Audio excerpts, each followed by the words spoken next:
This is Business Week Armenia, CivilNet's weekly economic news digest. Here's what's making headlines in Armenia this week.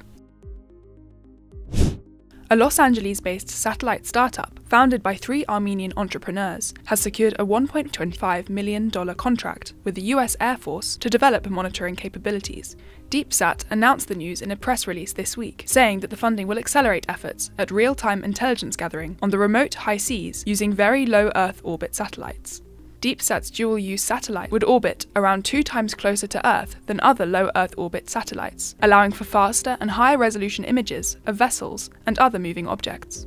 The devices would be powered by artificial intelligence and built using commercial off-the-shelf components, cutting costs and ensuring scalability and supply chain resilience. DeepSat says it plans to launch a demonstration of the technology it is developing in 2027. The startup was founded last year by Nerses Ohanyan, David Bagdasaryan and Haik Martirosyan.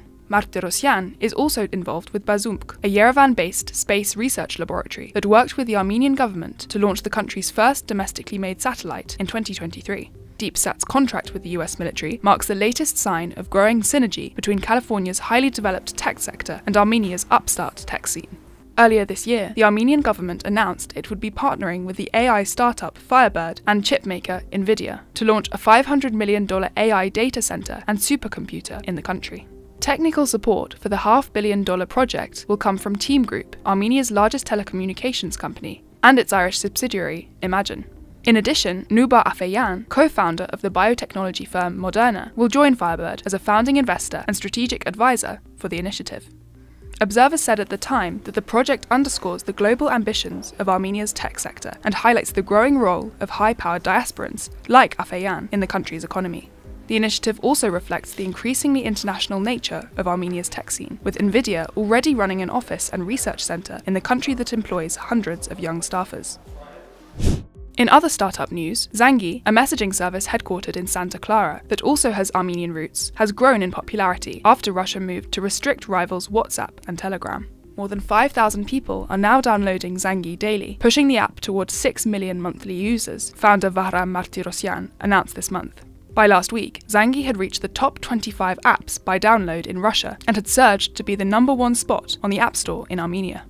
Numbers showing how many people used the service prior to Russia's crackdown on other messengers were not immediately available. Earlier this month, the Russian government started blocking voice calls on WhatsApp and Telegram, both widely popular in the country, in an apparent move to tighten control over internet access. After that, the government announced plans to promote a state-backed messenger application called Max that is now required to come pre-installed on all mobile devices in Russia.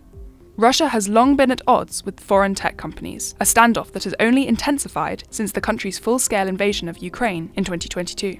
Founded in 2013, Zangi is a decentralized messaging service that provides end-to-end encryption at no cost to users. It is available on both iOS and Android operating systems. A revamped version is set to go live for iOS users in October, followed by a refreshed Android version in February. Russia is home to one of the world's largest Armenian diaspora communities, whose members often use messaging services to stay in touch with loved ones back in Armenia. Armenia is also now home to tens of thousands of mostly young Russians who fled their country when the war began. And as always, please follow CivilNet for the latest news and independent reporting from our contributors on the ground here in Armenia.